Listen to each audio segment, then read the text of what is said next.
Perfect. Hey everyone, this is the Marketing Perspective Podcast. I'm your host, Victor Dwyer, and today we have Cory on. We met at Hero Conference and had a really good conversation about some his cool dashboards, YouTube, like the perspective on YouTube.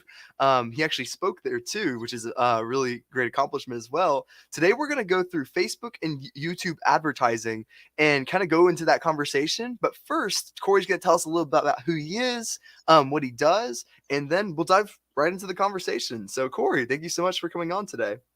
Yeah, I really appreciate it, Victor. Appreciate the time. Conversation was great at Hero Conference, as you mentioned. And a little bit about me. Honestly, just a nerd in a basement. I had to say anything, but the guy with experience. Big agency, small agency. I worked at Yahoo, which was what people maybe consider like the Facebook, just like in 2007, maybe. So I think a good deep experience of just advertising over the years. And then more recently, having started, my own business and being around for about 5 years, strictly in, self-serve media buying across Google, Facebook platforms, particularly in the e-commerce field. We've seen a lot of changes in the past few years, Yeah. So it's been, really excited to stay in this industry. And, currently, we're a team of 10, battling it out. In the world of agency advertising and everything, Google and Facebook. Yeah, and like change is definitely what we go through. Nothing is ever static. If you like change, that you're in the right place. Exactly. So yeah, starting out just kicking it off, what we know the differences between the Facebook and YouTube platform. Most of people know the differences. A lot of businesses, almost everyone uses Facebook at some point in their business career. I feel like because that it's like Facebook and Instagram. That's like the core of most businesses. But YouTube is usually a lot less of that conversation. So I'd love for you to go into why businesses need to utilize YouTube and what are some of the best practices to kind of increasing sales on YouTube. Absolutely. I think the first thing when you think about both of the platforms, they sometimes get lumped together as social media, or they sometimes get lumped together as just entertainment, like on social, but they're very different. In Facebook and Instagram's case, you need to be logged in. You don't need to be logged in to use YouTube, just like you don't need to be logged in to use, Google search. And so it became more of just like a platform that you could kind of explore into versus, Instagram and Facebook was more of a commitment. I better have friends, right? I don't want to look stupid there with like one or two friends, So that difference, I'd say, on a large, macro scale, right? They're just different platforms. I think when you get into the user behavior, there's also a very big difference. True. One question that I want to ask you, Victor, is when you go to Facebook, what do you go to Facebook for? I'm going just to entertainment, or basically either that or to catch up from what's happening with updates with friends. I'm scrolling through, seeing what's going on with family and things like that. Same with me, like family and friends. But the thing about Facebook is that it's a slot machine. You don't know what post is coming next. True. Is it a group? Is it a page that I like? Is it a friend's post, or is it an ad? So it's really a slot machine within the feed. When you go to YouTube, a different question now, what do you go to YouTube for? I go for either to answer specific questions, like a tutorial video, maybe, and then also a little bit of a learnings of maybe how to approach a different mindset. Those are the two key factors I use for YouTube. You hit the key word for me, which is how I explain it, is that when you go to YouTube, you go for video. When you go to Facebook, you go because you had a really valuable experience the last time you were there. It's not necessarily a specific thing. And that is the key power to YouTube, is that everybody goes there to watch video. It's the only thing that you can do there. So that's the purpose of it. And if that's the purpose to watch video, then you have a longer watch time with somebody. And that's really the power of it. When you're scrolling through your feed, you might see a video, but your mindset is but what about the post next? True. You're competing against what happened previously and what can happen after. And that's why the watch times on Facebook and Instagram are just are much lower, So the difference in user behavior, I think, is so important for an advertiser to understand. If you have a product that needs to be explained through a long period of time, you're going to do much better on YouTube capturing somebody's attention for a longer period of time versus something like Facebook. Does that make sense? Yeah, it does. It's really interesting how the mindset changes, even though it could be the same person. Like Mhm. when my attention span when I go on Instagram, like it's the same person, might be like 2 or 3 seconds, but on YouTube, my attention span might be 6 seconds because I'm used to watching longer videos. Like even though the person might be exactly the same, your mindset changes as soon as you open the app, and you have to really make that ad native to that particular platform because it's going to be different like mindsets between these different platforms like Facebook and YouTube. So yeah. Exactly. And those are kind of like the macro variables, for like an Mhm. advertiser, just think about the mindset of the user. And then the next layer, I think, is just like the placement of the ad. And that's where it just goes crazy, right? Because Yeah. like on Facebook and Instagram, it's like, do you want a story? Do you want a reel? Do you want InStream? Do you want Instagram newsfeed? Do you want Facebook newsfeed? Do you want a full Yeah. story? Like at the placement level, it just continues to expand. On the YouTube side, it's done the same thing. It's gone from just non-skippable, 30s and 15s and skippable ads to now you can do non-skippable 5-second ads, non-skippable 15s. You can do ad sequencing, play this video if they skip, play this video if they, last past 30 seconds. But ultimately, as the placements expand, you get a good understanding of what it helps you kind of dial in, like what my product is, what placement do I want to use to sell that product. And what we found the most success is the skippable format. And the reason Really. why is because you don't pay for a user until after 30 seconds, or if the video is under 30 seconds on completion of that video. Hmm. And that's been very powerful because if I have you there for 30 seconds, I can brand, engage, illustrate the problem, solve the problem, brand again, and then ask if you really want to stay, to hear the rest of my story.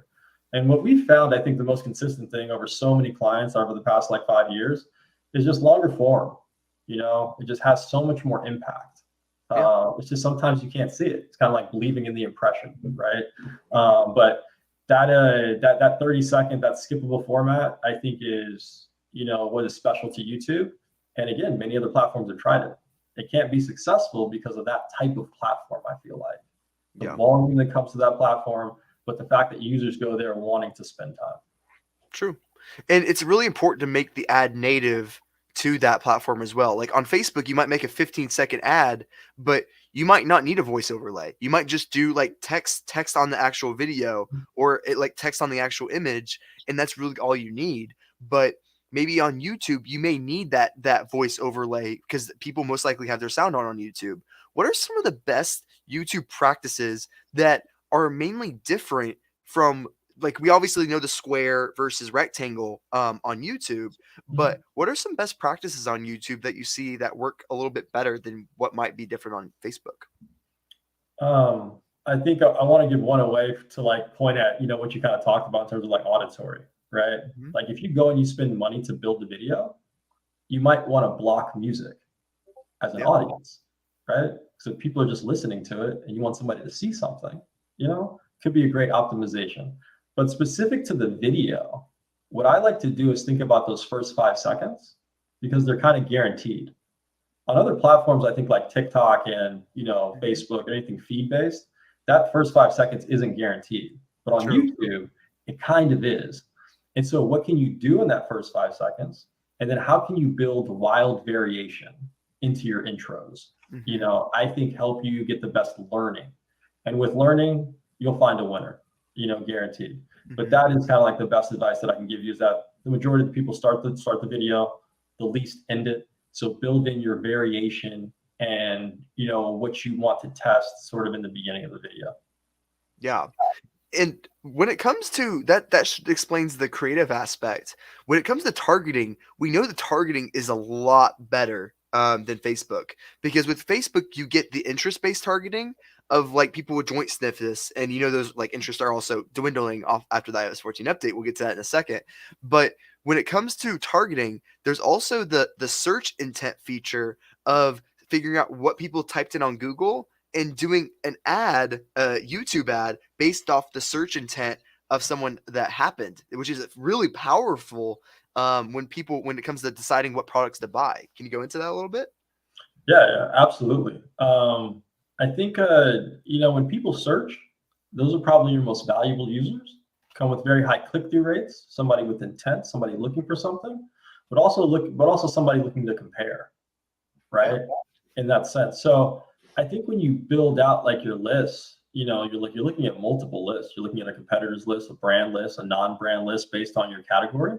And that would kind of be, my best, I think, recommendation. But, people search on Google very different than, they search on YouTube.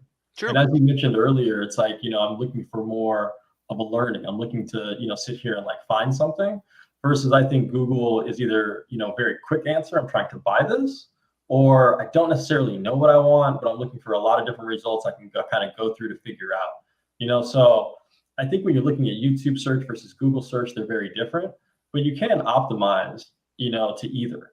You can optimize the high intent that comes from Google, or you can optimize to, whatever, you really want to look at in YouTube, if it's similar, if it's not.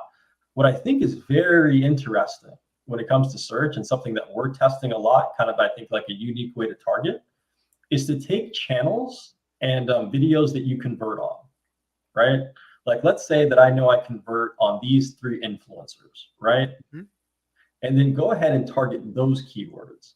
Like, if you're converting on this influencer's video, like, let me just target those search terms that people are using to try to find him, because maybe they also want to buy my product as well. So that's where search can kind of expand a little bit outside of brand, non-brand, and like category keywords as well. Is that you get really kind of like, you can get good under consumer research and then be able to expand on that with different targeting, like keyword targeting.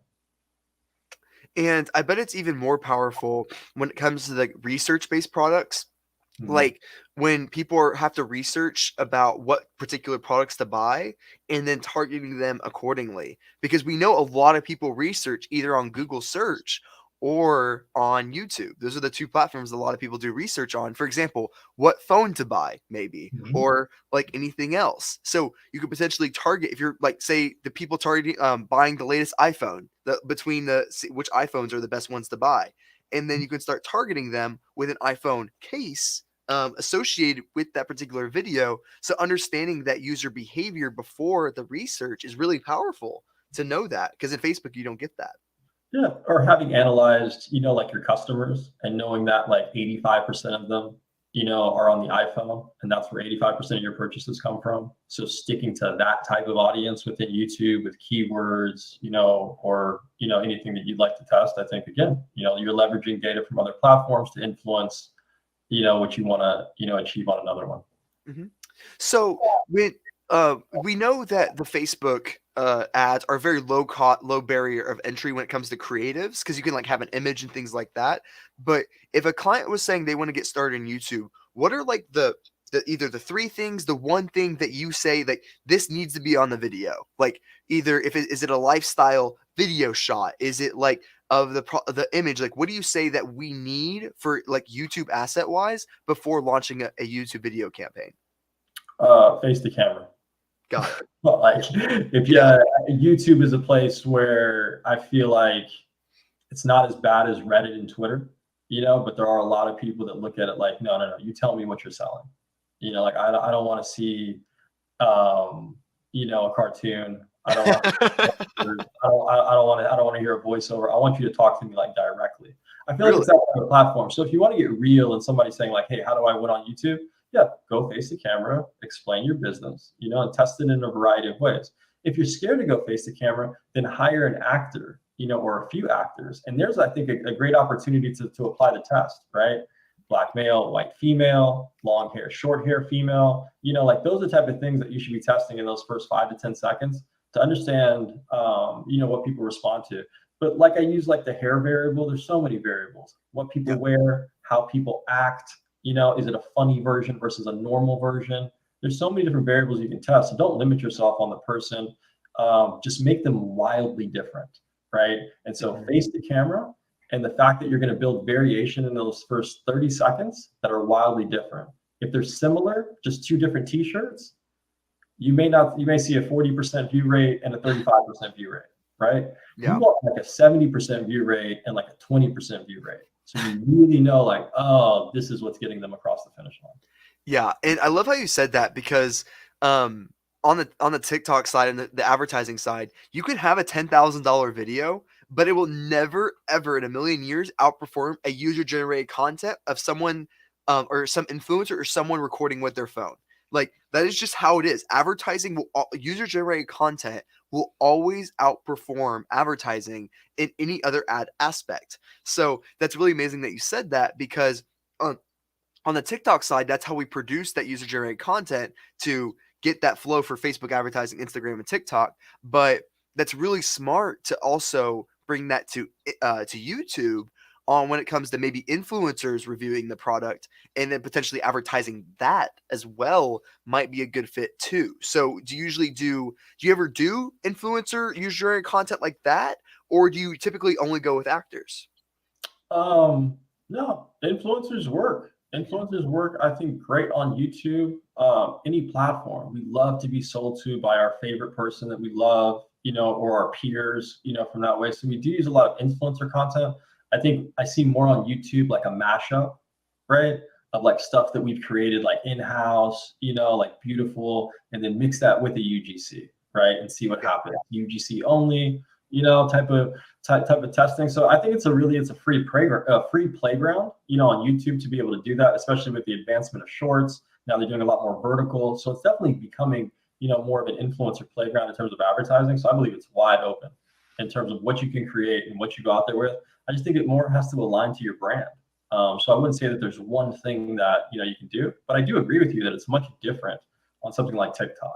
Like if I went to TikTok with something that like I got approved for TV, like I know that's never going to work. Yeah. So there are certain platforms that, tend to be very, one-sided in this, UGC versus well-made, scripted content.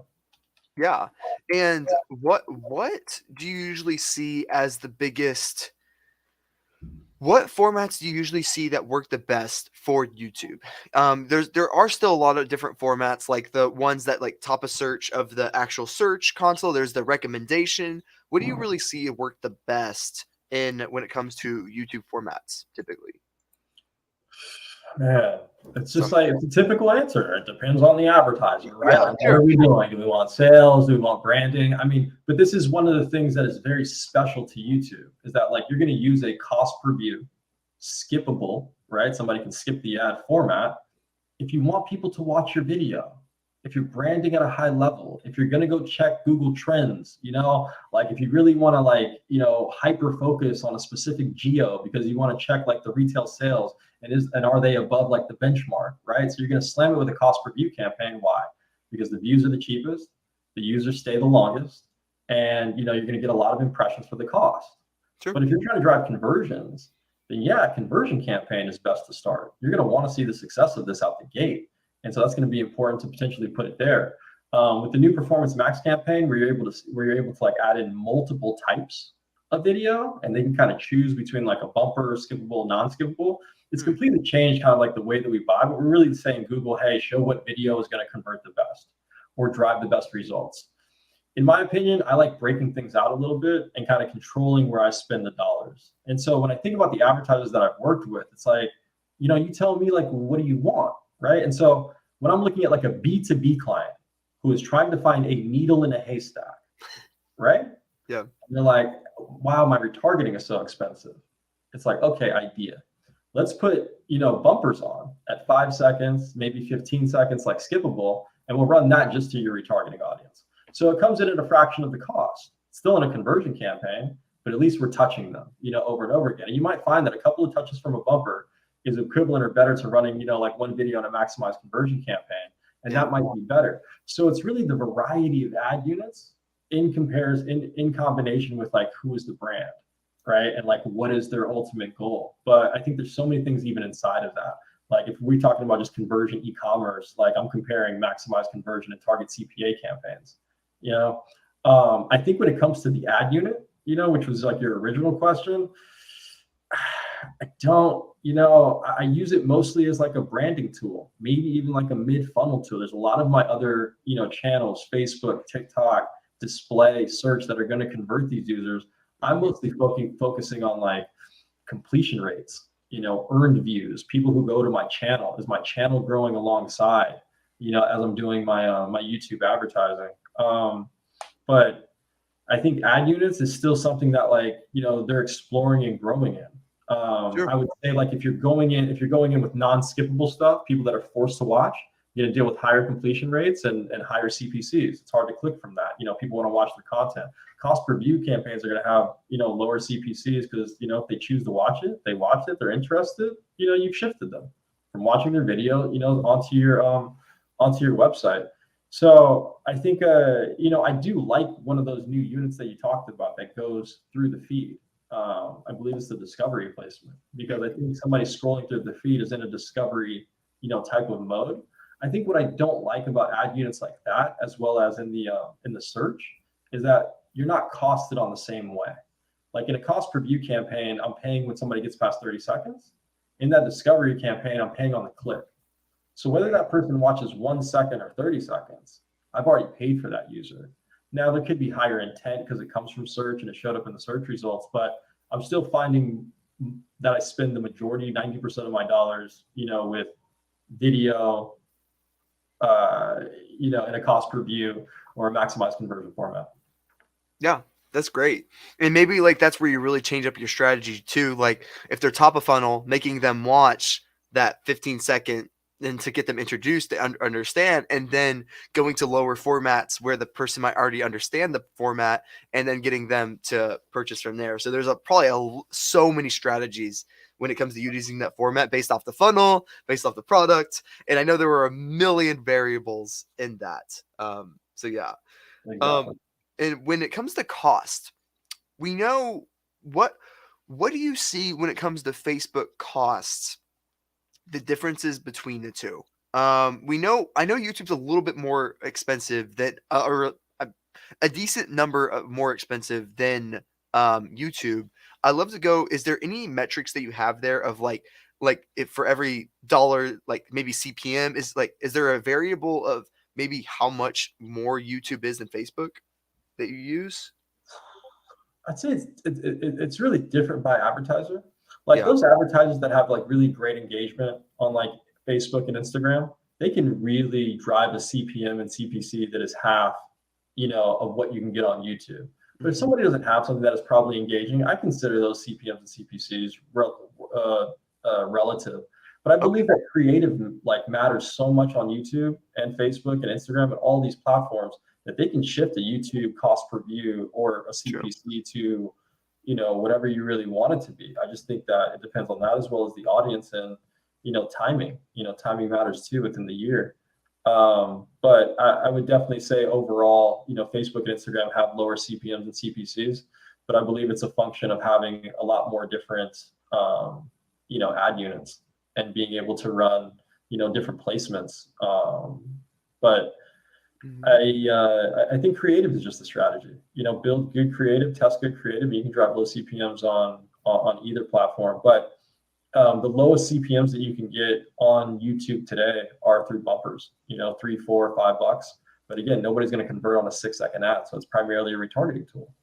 So it's I think it's like you said, Facebook and Instagram, first, and then seeing if you can scale, to something like YouTube. And it's important also to realize that the customer journey is never linear. Like Mhm. being on all these platforms, this is what the customer journey looks like. It's bouncing around, like people going to YouTube, then going to Facebook, Instagram, TikTok.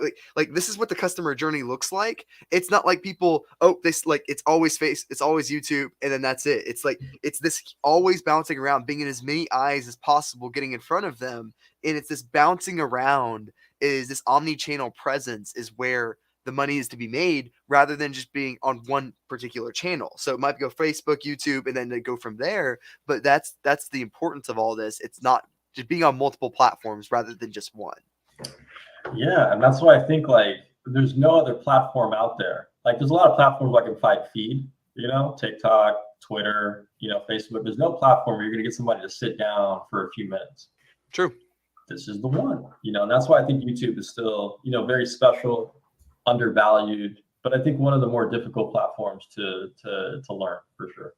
Yeah. Yeah, for sure.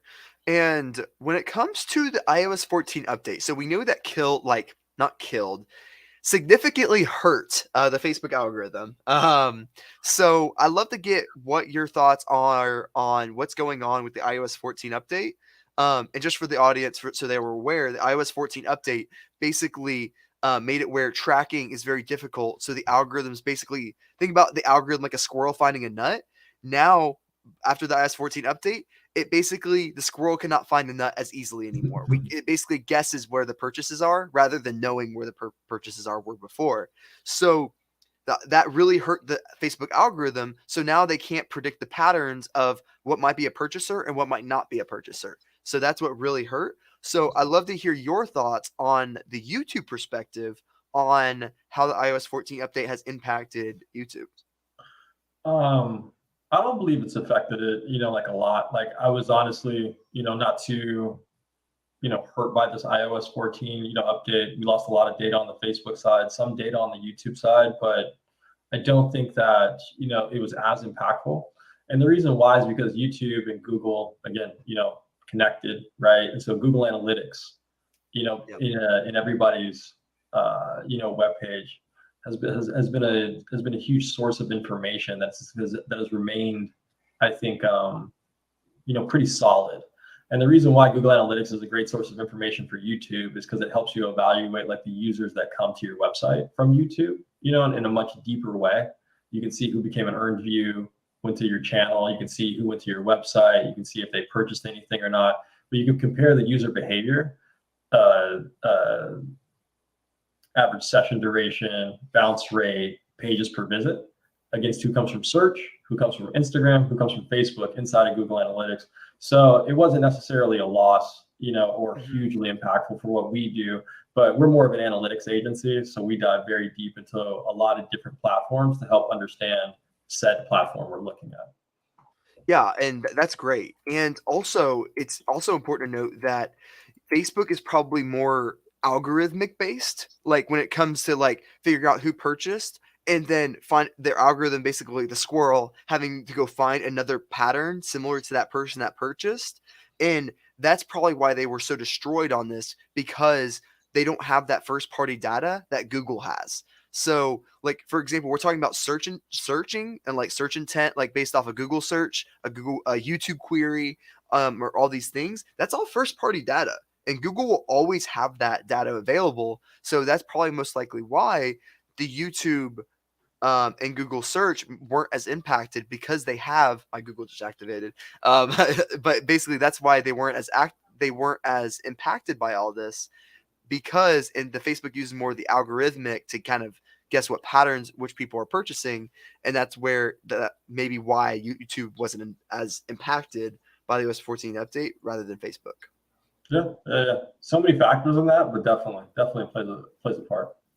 Yeah, and going to the like after the iOS 14 update, did you not see an impact on cost either? Was there people spending less? Like, did you see CPCs go down? Did you see it go up? Because basically, people have to move away their Facebook budget toward other channels now. Like, this is where people are starting to focus. Hey, Victor, I need to start spending more on TikTok. I need to spend more on Google. Because Facebook isn't working as well, and all these people are asking me, Victor, where do I spend my money next? And what like is there a particular did you see a lot of people start moving more into YouTube, or did you see that price go up or down? I'm curious after the Uh, iOS 14 update. I think, when iOS 14 happened, we were still in the middle of COVID. It wasn't the first year of COVID. I believe it was the second year. And, during that time, we were still at better CPMs and CPCs than we were in 2019, before COVID, but they weren't as good as they were when COVID started. So we've seen kind of this like comeback with CPMs and CPCs. The iOS 14 issue was really an impact on like purchasing data and the ability to slice variables like placement and device and age and gender, and being able to see the purchases down to those levels. I believe, at least for us, CPMs and CPCs, I think, the cost to reach people hasn't really, it's been down during COVID. It's coming back up as we expected.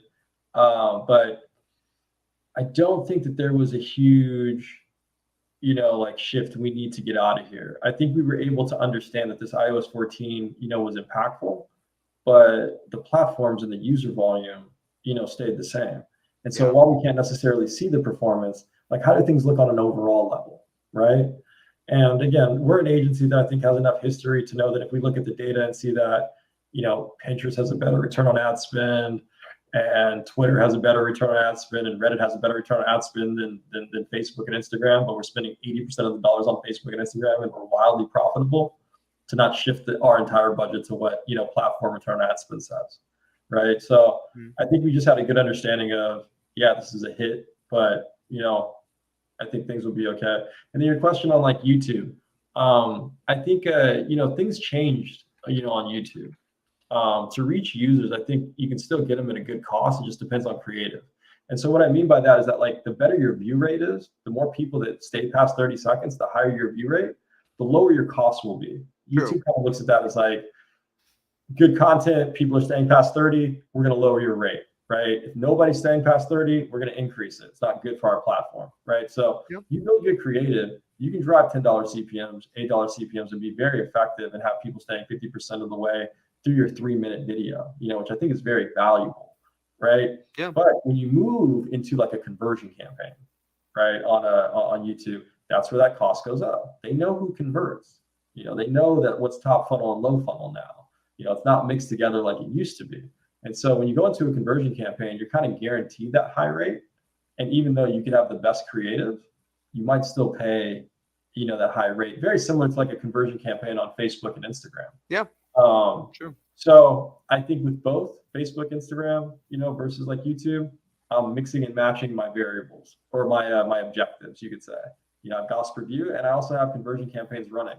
And like one tactic we take with brands sometimes is we'll take the cost per view campaign because we get better views and better impressions, and test our creative there and say, okay, what works best? Okay, these two work best. All right, let's move these two into conversion campaigns and let's test them there and let's see how it compares.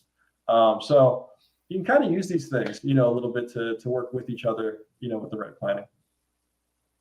Yeah, and I see like going to the future aspect of all this. Now that like because I had clients that were spending $500,000 on Facebook alone, and now they spend 50. So like they're really trying. Yeah, like it's a big deal. So like I really see the future aspect of this shifting more away, unless Facebook gets their crap together. Like unless they get their crap together, they like other people are really trying to figure out, Victor, like where do I spend my money next? I really see YouTube as a big game changer, like where a lot more people are going to pour a lot more money into Google, TikTok, these other like not necessarily newer, but people that not necessarily tested yet, because almost everyone uses Facebook and Facebook advertising, and almost everyone has used some type of Google search campaign. Like those are the two like fundamentals of business, like up to this point, like right now. And then I really see people trying to invest other dollars in other channels that they previously wouldn't have invested now, because now the client's saying, okay, we're only spending $50,000 on Facebook, but we still need to maintain the same amount of sales. Like that's impossible. So they have to invest that other 450,000 into something else. And that's where we start getting into TikTok. That's when we start getting into YouTube, other formats of Google search, like Google Shopping and things like that. And where historically they would have never pushed those particular things, but now people are starting to really change their dynamic, but rather than relying only on Facebook, really changing to these other formats, YouTube, TikTok, these other Google Shopping formats, and really pushing that a lot harder now that they have a lot more disposable income to push rather than just pushing Facebook. So it's an interesting shift. The iOS 14 update is going to shift a lot of things in advertising. So it's going to be exciting. Yeah. I mean, it's very interesting to hear your take, and the fact that like that much, has shifted. We definitely haven't seen, that much shift, but I really agree with you that like we are testing new platforms more than we were, prior, and brands are taking them more seriously. I just think like one of the hurdles is, as me and you both know, is that like when you turn something on like TikTok or YouTube or it's something new, it works better when the entire team on the organic side is also invested into it. So you get that organic push, you get the paid push, and the combination of that hopefully builds, a community of following. And so that's why I think a lot of our brands are. It's like, how do we build the community on YouTube? How do we build the community on TikTok to go along with the paid media that's helping fuel, potential growth and then, sales. And when it comes to attribution, like basically, iOS 14 really like destroyed attribution. So I have a lot of clients now basically saying, "Hey, Victor, our goal on Facebook right now is just basically basically a 0.5 ROAS because the attribution is so broken because they still maintain like with like unattributed sales as a whole, kind of what you were saying, the total sales like organically, they get that 1.5 ROAS, but when it comes to attribution, like only the attributed sales, it's like a 0.5 because they know that user that 20% are going to go to Amazon and purchase. 20% are going to go to their other platforms to purchase, and then maybe 40% of the people that end up purchasing might actually go to their direct to consumer site, and really seeing it as a more holistic view rather than being it like on the campaign ad set ad level that we did historically, like saying, okay, what particular ad is doing the best. We still do that, but it's more on a holistic level now, saying, okay, this is how much we're spending on Facebook, this is how much sales we're getting, and this is how much our Amazon's increased. This is how much our website sales have increased, and kind of analyzing that is super, super vital within the strategy, and analyzing every single data point there. And Absolutely. like, and you can go into a little bit of your dashboards. I really got to see your really cool perspective on all the different analytics that you can view. What kind of KPIs, key performance indicators, do you see that you really look at when it comes to top of funnel campaigns? Like, how do you analyze the success of those broad campaigns to say, hey, to tell the client, hey, these are working? What do you kind of look at there? I'd say top funnel, is where I spend a lot of my time. Yeah. I tell clients all the time, and again, I'm talking from mostly like e-commerce perspective, brands that do between 5 to 100 million, somewhere in between there. I think what I try to focus on is that, like, I know you like returning purchasers and like lifetime value, and these words, and like, growing, and seeing people return. But we can't have even a returning user without a new user, right? Mm-hmm. And so new user quality, like what am I paying to bring a new user to my website is very important to me. Now, when you go inside these platforms, you see like link clicks, total clicks, blue clicks, red clicks, yellow clicks. It's not really like there's an obfuscation, going on where it's just like, no, tell me who's getting to my website. And so what you have are just like hard numbers. You have hard revenue that you make, you have ad costs that you spend, and then you have like the user volume that comes to your website. Now there's new users and returning users. And so I use a metric called cost per new user. Like what is the cost to bring a new user to my website? And so I'm taking my total ad cost and dividing it by the total like new users. Again, I'm never trying to solve for attribution. I could care less. And it's just because of what you said earlier, in this webinar podcast, is the fact that the jumping of a person on the way to conversion is just like, do we really want to sit there and try to track this for every individual? And so when I look at this cost per new user, right, I have to find that I also know that each new user is different. There's quality new users, and there's some new users that suck. And that is so dependent by the brand. It's like, is my most quality new user coming from California, in San Francisco, and San Diego because the household income is high? Is my most quality new user coming from only iOS users because everybody from Android has half the conversion rate of those from iOS? And so when I understand like my cost per new user, then it's like, which platform is bringing me the quality, right? And that's where we get into like platform dashboards and looking at like TikTok and what is actually like coming to like the website. Because again, TikTok is very cheap, a fraction of what we could ever get on Facebook. But that just means with the volume, like I better have some quality in there that is going to purchase. I don't want to bring a bunch of users that don't convert. And so I'm always evaluating in that top funnel, that cost per new user. Now, outside of that cost per new user that I'm trying to evaluate inside of the platforms, I'm looking at different types of metrics. Like I'm looking at like the post share percentage. Like based on the impression that this ad was served, what are the percentage of people that share this, right? And so what we found most recently on a brand is that people that share reels at twice the rate of stories. And so it's like, okay, those shares are incremental impressions that are really good because they come from somebody, who is, relaying our brand to somebody else. How can I maximize that? Yeah. I can't see what type of volume that is, but I know that's helping, right? Mm-hmm. And so then shares is a big, impact point for me. I think looking at organic and the results from, organic are also very telltale. Organic helps me influence, my paid advertising in a lot of different ways. I think creators at the top funnel also make a big impact. So analyzing each of these variables at the platform level, looking at different metrics outside of cost per added carts, looking at things that are just a little bit more obscure, I think, in the top funnel. I think also like pages per visit, like what's the web behavior for some of these users on these new platforms when I compare them. So like testing into new places, I think, for top funnel, but it all comes back to the quality of the new user.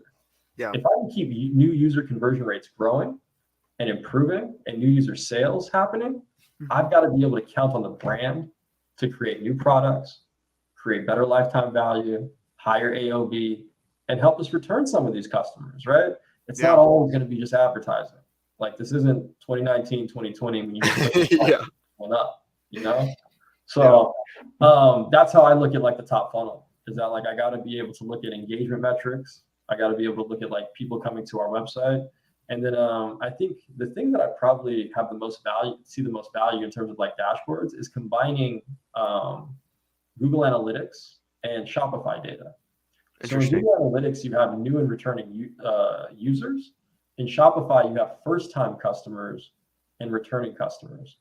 So on a dashboard, I can layer new users and then also first-time customers. Are my new users growing in combination with first-time customers? That's most important for me. If those two things are lockstep, I can see a growth pattern that I can explain to the client to say like, hey, this investment is leading to this amount of new users at this type of new user return on ad spend. Are you comfortable with scaling this? And that gives me the most comfortability as an ad buyer, because as they continue to focus on new users, I know that there's so many impressions and clicks going on outside of that my retargeting is also continuing to improve and get better. And so that's a little bit about top funnel strategy of how we think about it.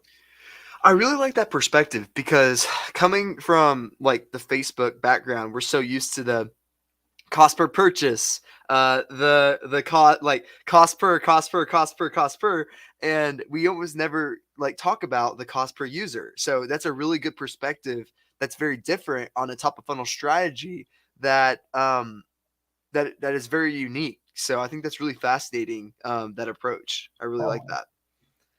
And so for the users that are watching, feel free to ask any questions about YouTube or Facebook that we may be able to answer. But in the meantime, Cory, is there anything that you see right now that would be important to communicate, saying like, hey, Victor, these YouTube advertisers are doing this. Most of them are doing this, and they need to be doing A, B, and C. Like, is there anything that you're seeing that they aren't doing, either like whether it's going on YouTube itself or seeing what YouTube people are doing but are doing it wrong? Is there any recommendations you have there that people need to be doing on YouTube? I think my biggest recommendation is just variation, and creating videos and like testing and like getting out there. I don't think a lot of people like take YouTube seriously, and I think for those that are, I think there's so many tactics that you can take, work different for brands in so many different ways. Like I'll give you one of these brands. This is a B2B brand, again, who's trying to find a needle in a haystack. One of the great reports that we love to look at is like the placement report. And I talked about like finding influencers that like your brand converts on, right? You can now see like the view conversion rate or the impression conversion rate, like taking the conversions, dividing them by the impressions by influencer, right? So you can see like the highest converting influencer that is converted to your product by the click or, or from the impression. And so that has been really impactful for us to continue to build out like our channels, like our list. We have like TV channels for each client where it shows, which channels we convert on the best. And we continue to try to buy as much volume on those channels as possible. That still makes, the client, profitable. There is sort of like that tipping point. The other thing, like in this placement report that you get, is you get a comparison between like video, which ran on YouTube, apps where your video ran, and then websites. And so if you find that like your brand is converting on these specific apps, right? You can go build a custom audience and target users who have those apps. And that is a direct, like understanding like, oh, these people convert on these apps. I'm gonna go target more inventory on those apps. That inventory is much cheaper than running on the platform of YouTube. True. And so because of that, you're able to reach a highly, targeted in-market audience, just by finding information. And so YouTube, I think, is the gold mine of consumer research. Yeah. If you want to know about your brand, like it's going to be Google. You don't throw a bunch of interests into like a Facebook ad set and then Facebook goes, hey, here's what interests work or they don't work, right? You have to break it out by ad set, do your analysis, and then wonder, is the audience too broad? Let me try to, it's that thing where YouTube will really give you down to the channel level, like what's working, what's not working. You can begin excluding things like, oh, I don't know why we're showing up here. There's a lot of segmentation on YouTube that I don't think people understand because they think like, oh, it's like search, it's limited. No, it's literally unlimited. Like search, like there's only so many people that search. A YouTube video is getting updated every microsecond probably, right? So you can segment, you can do and statements that can get you to, that needle in the haystack. So I like to think of YouTube, and if there's anything that I can give to the audience, is like think of it more as like not just a way you want to try to find performance, but a way you want to try to test, and find out consumer research. Like if somebody's going to stay with your video longer than 30 seconds, understand what they like and what they don't like. And that's another thing. That's another great thing inside the Google Ads UI too, is they give you kind of like that chart that shows where people drop off. It's kind of like a view rate chart where it shows like how many people made it to like the end of the video. And there's ebbs and flows throughout. But what Google allows you to do, which is awesome, is then cut that by age and gender. And so what we've been able to say is like, okay, when a male is speaking, what do females do? When a female is speaking, what do females do? And that has been so impactful to find out like who should be delivering the message for this brand, right? The consumer research behind it. But that's again, where I think people can find an additional layer of value if they're already like using YouTube, but I think if you're not using YouTube and you want to, just start, create variation, run 2 videos, analyze the data. Simple enough. Yeah, that's amazing.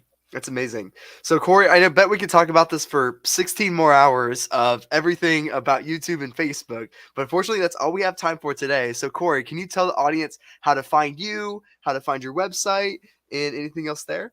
Sure. People can just find me on Twitter at Cory Henke. I'm usually there hanging out, commenting, liking, retweeting, hanging out. Awesome. Where can they find your website? Oh, variable.media. Awesome. Thank you so much. Yeah. Cory, thank you so much for coming on. Thank you, audience, for basically watching. There's a lot of value jam-packed in this. Hopefully you got a ton of value. And Cory, thank you so much again for hopping on. Hey, appreciate the time, Victor.